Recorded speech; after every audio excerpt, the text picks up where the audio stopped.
After my fiancée engaged in intimate encounters with three strangers during her bachelorette party, I quietly disappeared. The repercussions that followed fractured her seemingly flawless life irreparably. Maya and I, both 30 years old, crossed paths at 24 during a friend's birthday celebration. I vividly recall first laying eyes on her from across the room, engrossed in laughter over something someone had said. Instantly, I knew she was the most stunning woman I had ever seen. Her boundless energy was captivating, drawing people towards her effortlessly. As the night drew to a close, we found ourselves seated on the patio, engrossed in discussions about music, movies, travel, and our aspirations. From that moment, I was captivated. We officially began dating a few weeks later and took the leap of moving in together after a year. Our relationship seemed to be thriving, or so I believed. While Maya tended to enjoy going out more than I did, I never considered it to be excessive. I believed we complemented each other. I provided stability, while she brought excitement. When I proposed the year before, I was convinced I had discovered my soulmate. Tears streamed down her face as I popped the question, and without hesitation, she exclaimed yes. We spent months planning. We were planning the wedding together, selecting venues, sampling cakes, and debating whether to have an open bar.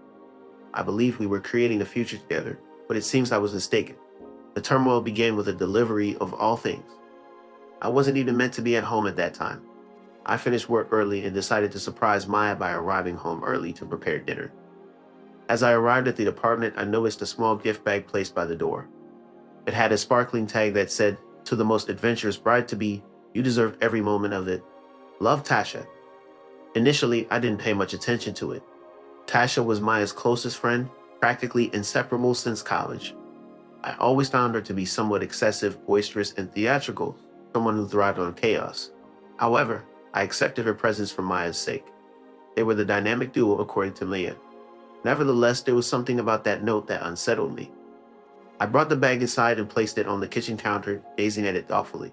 My brain was consumed by conflicting thoughts for a good 5 minutes. It felt strange, but I couldn't pinpoint why. Despite hesitations, I eventually decided to open the bag that was addressed to Leah and left out in the open. I reassured myself that it wasn't snooping, just curiosity. The contents seemed to suggest it was an invitation for a bachelorette party. A plastic tire, a bride's last ride sash, and glittery confetti spilled out. However, my unease grew when I found a pair of men's boxers at the bottom of the bag, clearly used. Trying to rationalize it as a prank or joke, my stomach churned.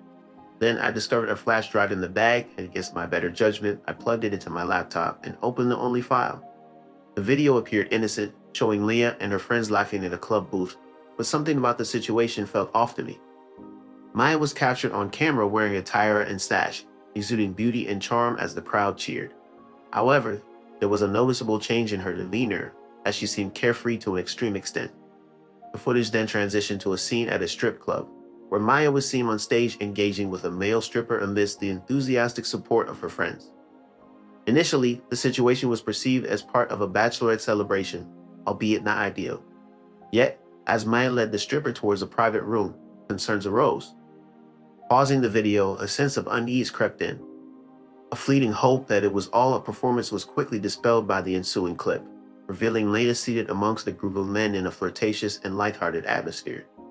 The escalating scenarios hinted at a more troubling reality, leaving me with a sinking feeling in my chest. He kissed her, and instead of just letting him, she kissed him back. Another guy then joined in, and by the end of the video, she was leading all three of them into what appeared to be a hotel room. Tasha's voice could be heard in the background, laughing and narrating the whole scene. She praised Mia as the legend of the year and the bride of the year. As I watched the screen, I felt like my chest had been torn open. This wasn't the Maya I had known for the past 6 years. This wasn't the Maya who used to fall asleep on my chest while we watched romantic comedies. This wasn't the Maya who talked excitedly about starting a family with me. When Leah returned home that evening, she acted like nothing had happened. She kissed me on the cheek, asked about my day, and praised Tasha's wedding decoration ideas. Although I nodded and smiled, pretending everything was all right deep down, I knew I was done.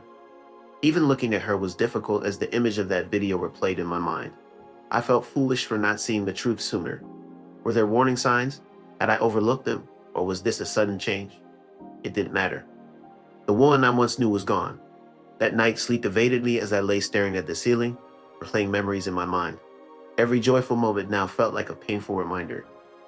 I wanted answers to confront her to scream, but I knew it wouldn't make a difference. The next morning, as Maya prepared for work, she kissed me goodbye, unaware of my turmoil. I mustered a smile and exchanged words of anticipation for the evening. Once she left, I acted swiftly. Without pause, I packed a bag with essentials, determined not to return. Items were tossed in without consideration, no time wasted on indecision. Furniture was deemed insignificant, not worth the effort of preservation. I didn't care about most of the shared possessions anyway. She could keep the couch, the TV, the kitchen gadgets. She could have it all. I just wanted to leave. As I packed, I realized that this was a new experience for me. I've always been the guy who meticulously plans everything. Vacations, work schedules, even lazy Sundays. But here I was haphazardly throwing things into a bag with no clear plan other than to escape. I grabbed my phone and started looking up places to stay. I didn't want a typical hotel. Felt too impersonal, too grounded in reality. I wanted somewhere to collect my thoughts, breathe, and figure out my next steps. That's when I came across a small resort about 2 hours outside the city. It wasn't luxurious, but it appeared peaceful, and they had availability at the last minute, just what I needed. I called and reserved a room for a week, paid in advance, not even bothering about the cost. It seemed like a small price to pay for some tranquility. Before leaving, I retrieved a folder from my desk containing all the wedding contracts. I had no interest in keeping them. I contacted the venue, the top of my list for our wedding, as soon as I left home. "Hello, this is Ryan," I said, aiming for a casual tone. "I need to cancel a reservation for a wedding." The woman on the line sounded taken aback. "Oh, I'm sorry to hear that. Can I ask why?" I opted not to delve into my personal situation with a stranger, so I simply replied, "Change of plans, life happens, you know." She proceeded to explain the cancellation fees, mentioning they would retain 20% of the deposit, but I dismissed it. "I don't mind. Just cancel it," I instructed. After finalizing the cancellation, I set off in my car without glancing back at the apartment. The journey to the resort felt surreal, but I was moving on autopilot, while my mind replayed the contents of the flash drive I had discovered. Had she been concealing this side of herself all along, or was it only for the benefit of the party? Halfway to the destination, I stopped at a gas station to grab some snacks and water. As I was at the counter paying, my phone began to ring. My phone buzzed incessantly in my pocket, undoubtedly Maya calling. Despite knowing it was her, I chose to disregard the messages and calls. Her attempts to reach me persisted, yet I couldn't bear to confront the anticipated explanations that would come my way once I read them. Excuses, fake tears, or the standard "it wasn't what it looked like" speech. Instead, I silenced my phone and focused on driving. Arriving at the cozy retreat, I found solace in its simplicity: king-size bed, a small kitchenette, a fireplace, and a deck with a view of the lake. It felt like a refuge from the chaos I had just left behind.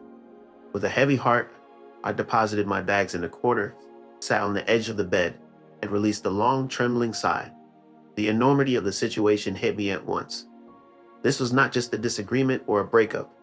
It was abandoning my fiancée, my home, and the life I had envisioned. As I unpacked throughout the day, the unfamiliarity of the space unsettled me. As I sat down to have dinner, every small sound startled me, making me feel as though she might walk in at any moment. I had prepared a sandwich from the snacks I had brought and checked my phone. To my surprise, I saw over 20 missed calls and a flood of messages from Leah. At first, her messages were casual, asking about my whereabouts, but they quickly turned into panicked inquiries about my safety and well-being. The messages escalated to a desperate plea for me to reach out to her. Feeling overwhelmed, I decided to call my parents. They are not the type to show emotion unless absolutely necessary. When I revealed that I had ended things with Maya and called off the wedding, my mom simply responded with a calm, "Okay, sweetie, do you want to talk about it?" Keeping it brief, I explained that Maya wasn't who I thought she was. My dad, in his typical fashion, offered words of support, saying it was better to find out now than later.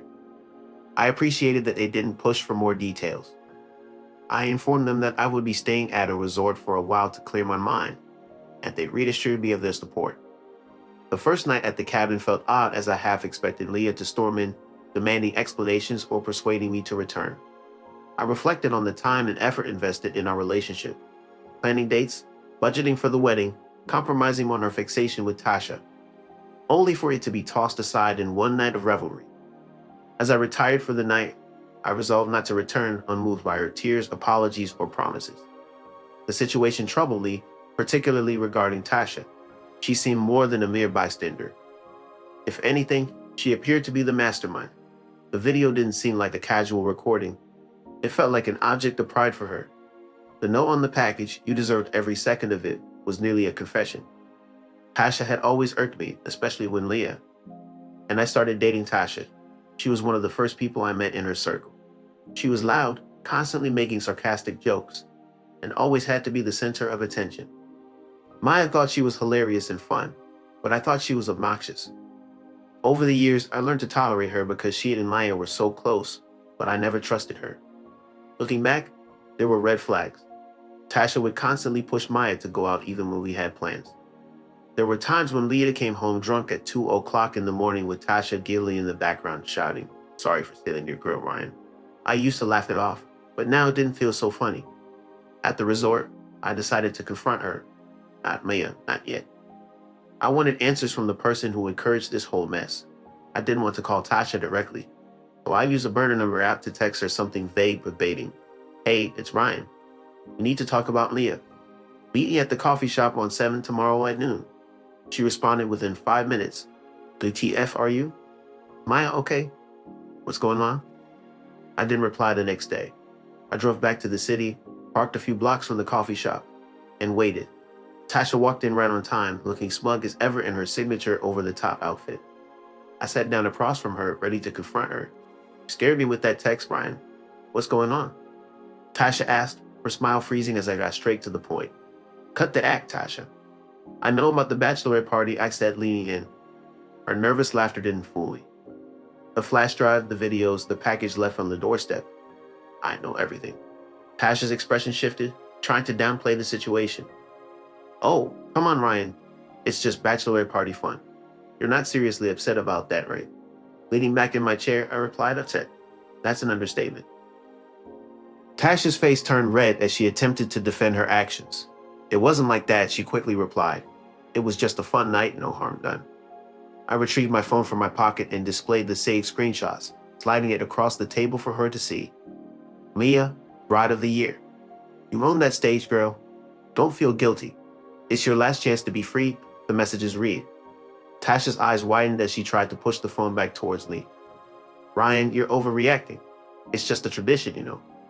Every bride deserves one wild night." "Tradition?" I exclaimed, my voice rising. "Is that what you call it? Because to me, it seems like you were encouraging her the whole time." Tasha sighed, leaning back in her chair and crossing her arms. "I didn't force her to do anything, okay? She's a grown woman who made her own choices." I retorted, "And you were there cheering her on. You were supposed to have her back, Tasha.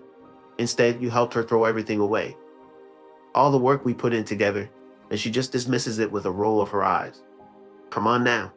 It's not like she doesn't care about you. It was just a one-time thing. We can move forward from this."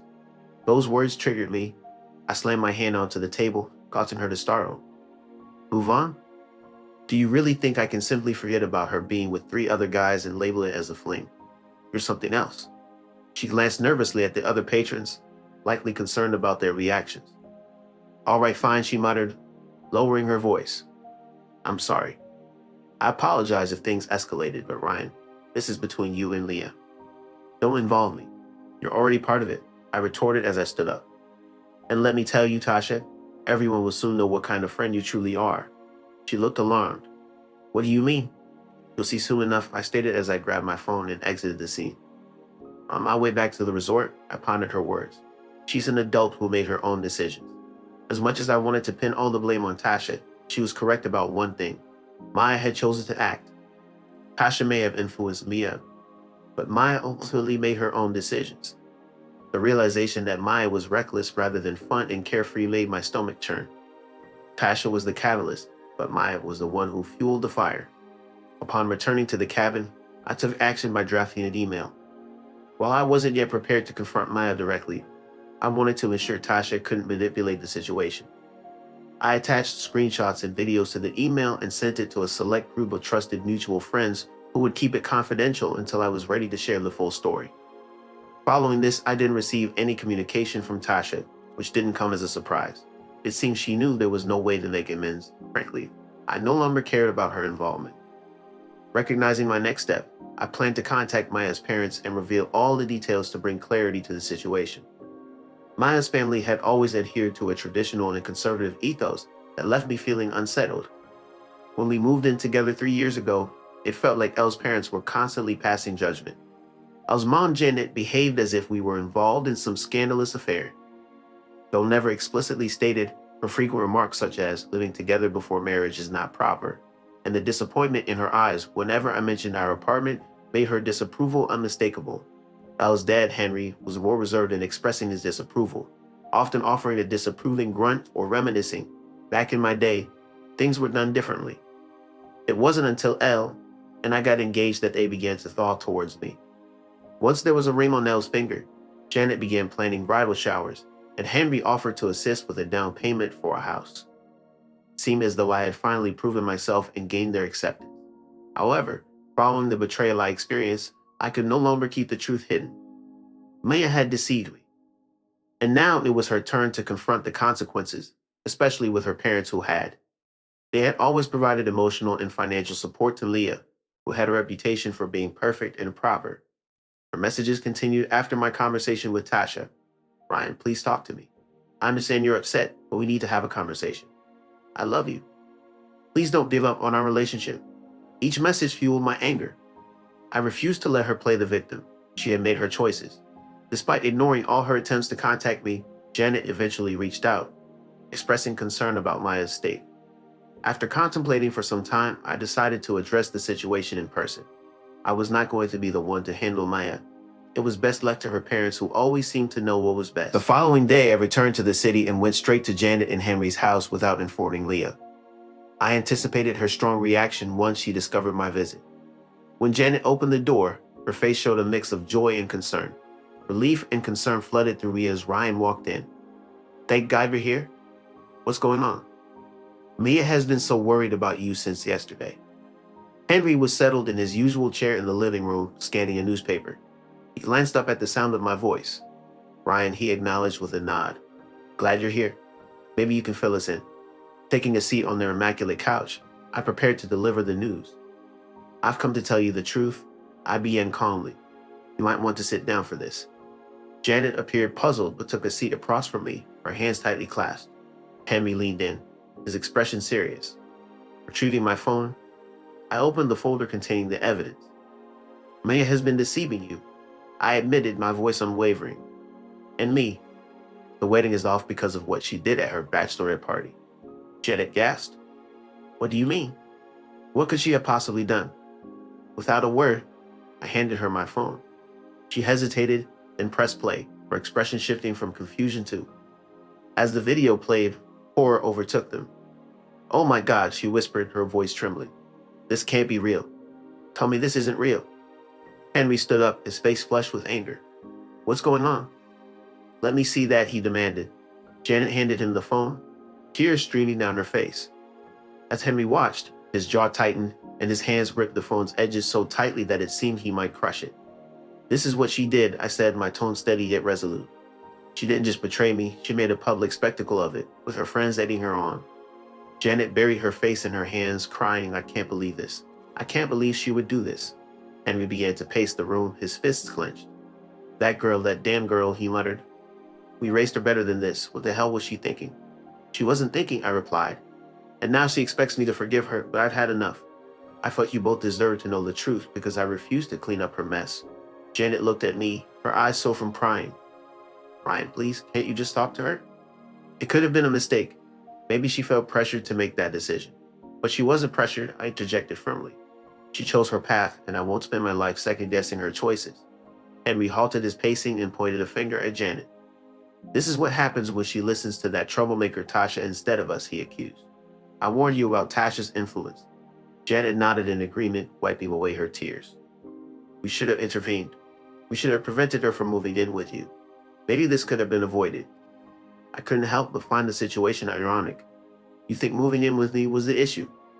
I questioned incredulously. You've been so fixated on appearances that you failed to see the real problem. Maya has always been reckless. She's been skating on thin ice for a while, and now she's facing the consequences. Henry shook his head in disbelief as he settled back into his seat. Unbelievable. Utterly unbelievable. Rising to my feet, I addressed him. I'm sorry to leave this mess in your hands, but it's yours to untangle now. She may come to you seeking help, and you'll have to decide how to assist her. As for me, my decision is made. Before I could finish, Janet grabbed my arm, eager to speak. As I made my way to the door, I gently pulled my arm away from Janet and pleaded, Ryan, please keep this between us. It would be too embarrassing for our family if word got out. Janet responded, that's not my concern anymore. You'll have to handle it yourselves. Driving back to the resort, I felt a sense of closure. For years, Maya's parents had treated me poorly, looking down on me as not good enough for their daughter. Now they knew the truth. Their perfect daughter had caused the mess. Later that evening, I received a voicemail from Janet expressing their devastation and apologizing for Maya's actions. I chose to delete the message, deciding that Maya should face the consequences and explain herself to her parents. I was no longer going to be her safety net. It didn't take long for the truth to. After confronting Maya's parents with the truth bomb, I made the decision to expand the disclosure. It wasn't about seeking revenge, well, maybe a little, but rather ensuring that people were aware of the reality of Maya and her group. If I stayed silent, they would likely sweep everything under the rug. That wasn't acceptable. The first person I contacted was Rachel, one of Maya's close friends. While not as deeply involved as Tasha, she had been present that night going along with the behavior and probably thinking it was all harmless fun. I wasn't going to let her off the hook. I sent her a brief text message. Rachel, I know what occurred at the bachelorette party. I have evidence to back it up. Let's discuss it. Within minutes, Rachel phoned me, sounding surprised and unsettled. Ryan, what is this? Where did you get this? She asked. Does it really matter how I obtained it? I replied calmly. You were there. You witnessed it all. After a moment of hesitation, she admitted, I didn't realize it was that serious. Wow, that was a tough situation. Okay, so I was under the impression that it was just innocent dancing and flirting. I had no idea that you were unaware that she had left with 3 guys. My understanding was shattered when I found out that she had cheated on me right in front of everyone. Rachel fell silent for a moment, almost giving the impression that she had disconnected the call. But then she let out a deep sigh. Ryan, I'm truly sorry. I should have spoken up, but I felt powerless to intervene, she explained. Maya had been talking about how marrying you would be dull, and she wanted to have one last exciting night. Tasha was the one who was encouraging her, and Leah, being intoxicated, went along with it. I found myself almost chuckling at Rachel's excuse. Just going along with it? Is that the best you have, Rachel? She willingly made those decisions, sober or not. And you just stood by and watched, I retorted. Rachel tried to backtrack, claiming she didn't feel it was her place to intervene. But it was your place, I shot back. You are her friend. A true friend would have stopped her. The conversation grew tense, and Rachel had little to say. By the end of the call, she apologized once more and promised to have a talk with Maya, though I wasn't too optimistic about the outcome. The next person involved was Tasha. There wasn't much for me to do, as Maya's parents had already sprung into full damage control mode by that point. It seemed that Janet and Henry had given Maya a piece of their mind after I left their home, because the following day, Maya tried calling me over 20 times. I chose not to answer any of her calls. Shortly after, Tasha reached out to me via text, and her demeanor was far from friendly. Ryan, what on earth are you saying to people? Leah is falling apart, and now everyone's acting strange around me. You need to put a stop to this. I couldn't help but grin upon realizing that Tasha was beginning to feel the pressure. I opted not to reply, allowing her to stew in her own unease. The most satisfying moment, however, arrived when Rachel decided to disclose the full story to their circle of friends. While Rachel may have been complicit in Maya's actions, she made it clear that she wasn't willing to go down with the ship. She began distancing herself from both Maya and Tasha, stating to anyone who would listen that she was unaware of the full extent of the situation and would never have supported it had she known. By the week's end, the tale had spread far and wide. Leah had transitioned from the lively bride. To my surprise, Chloe, a mutual friend from our social circle, reached out to me, even though we weren't particularly close. She had always been courteous and respectful in group settings. Her message came unexpectedly. Hey Ryan, I want to apologize for what you're going through. I never knew Maya was capable of such behavior. If you need anything, just let me know. Meanwhile, Maya continued to reach out to me, despite the diminishing frequency of her texts. She pleaded with me, saying she was willing to do anything to make things right, but her apology seemed insincere, driven more by her own self-interest as her life unraveled. Eventually, Tasha and Maya had a falling out. What began as a quiet disagreement quickly escalated into a heated argument. Tasha, tired of being unfairly blamed, confronted Leah, saying, "Don't make it seem like I caused this to anything you were all in. Stop playing the victim." Chloe heard about the fight and texted me. "Tasha and Leah aren't speaking anymore. Tasha is telling everyone Maya used her as a scapegoat. It's a mess." Couldn't help but feel a bit of satisfaction. For years, Tasha had acted like she was untouchable, manipulating people and causing drama. But last I heard from Janet, Maya was completely falling apart and struggling to get her life together. At first, I thought it was just emotional fallout, crying, begging, the usual. But as the days passed, I started hearing bits and pieces from mutual acquaintances about how bad things had really gotten for her. Apparently, Maya's parents, Janet and Henry, had reached their breaking point. After our conversation, I knew they were angry, but I didn't expect them to go as far as they did. From what I heard, Janet tried to talk some sense into Leah. After I exposed everything, Leah's response, she blamed me. She said I overreacted, that I should have been more understanding and that it was unjust for me to impact her life so significantly because of one mistake that didn't align with Janet and Henry's values. They prioritized appearances, and having their daughter's private matters exposed to friends and relatives was their greatest fear. When they observed Leah shirking responsibility, they promptly evicted her from their home. They weren't simply making idle threats. They boxed up her belongings, left them on the porch, and instructed her not to return until she learned to be accountable for her actions. In all likelihood, Janet might have added a comment like, "You're a disgrace to this family." Leah attempted to seek refuge with Tasha, but their falling out led Tasha to decline offering her a place to stay. Tasha made it clear she no longer wanted to be involved and felt that accommodating Maya would only worsen the situation. According to Chloe, Maya had approached a few other friends for help, but many had distanced themselves already to avoid getting caught in the middle of a conflict. Maya spent the week couch surfing as she searched for temporary accommodations. The financial impact was tough on her, especially since she had landed a comfortable office job at her father's connections. Henry had helped her secure the position, but he distanced himself after her parents kicked her out. Reports suggested that Maya's manager had concerns about her work ethic, citing instances of tardiness and falling behind on projects. Furthermore, personal issues spilling over into the workplace due to gossip from mutual connections didn't help her case. Ultimately, the company decided to let her go, citing downsizing as the reason.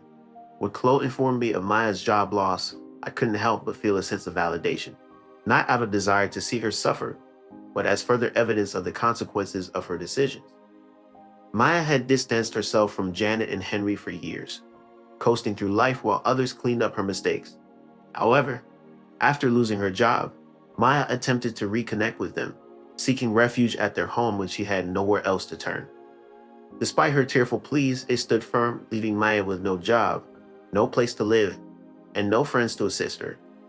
As her messages became increasingly desperate, she reached out to me, expressing regret and begging for another chance. Ignoring her pleas, I refused to be manipulated by her guilt. Maya had to face the repercussions of her decisions. About a week later, our mutual friend Eric informed me of the latest developments in Maya's situation. She reached out to him, hoping he'd allow her to stay with him for a while, but Eric, known for his no-nonsense attitude, promptly declined. "She's in a tough situation," he told me. She was distraught on the phone, expressing her uncertainty. However, I made it clear to her that this is not something I can help with. Eric wasn't trying to be unkind. He simply didn't want to be manipulated like she had tried with me before. Flo later informed me that Maya managed to rent a room in a dilapidated apartment across town by using up her remaining savings to cover the first month's rent. However, she was struggling to make ends meet beyond that. Despite picking up a part-time job at a coffee shop, her earnings weren't sufficient to cover her expenses. Flo mentioned she's barely holding on. I've never seen her in such a dire state. What surprised me the most was how quickly everyone seemed to have turned their backs on her. For years, Maya had been the focal point of her friend circle, organizing gatherings and uniting people. But now that she was going through a rough patch, it seemed like. Eve was facing trouble with no one willing to help her. Tasha distanced herself from Leah, stating she was no longer responsible for her. Rachel decided to sever all ties due to the drama, while Chloe, who initially remained neutral, eventually stopped communicating with her. Leah had alienated everyone and now had to start over from scratch. While I didn't take pleasure in seeing her struggle, it was a reminder that actions have consequences. Leah had relied on others for too long, and now she had to face the results of her choices. Meanwhile, I was focused on moving forward, and each day brought me closer to leaving the drama behind.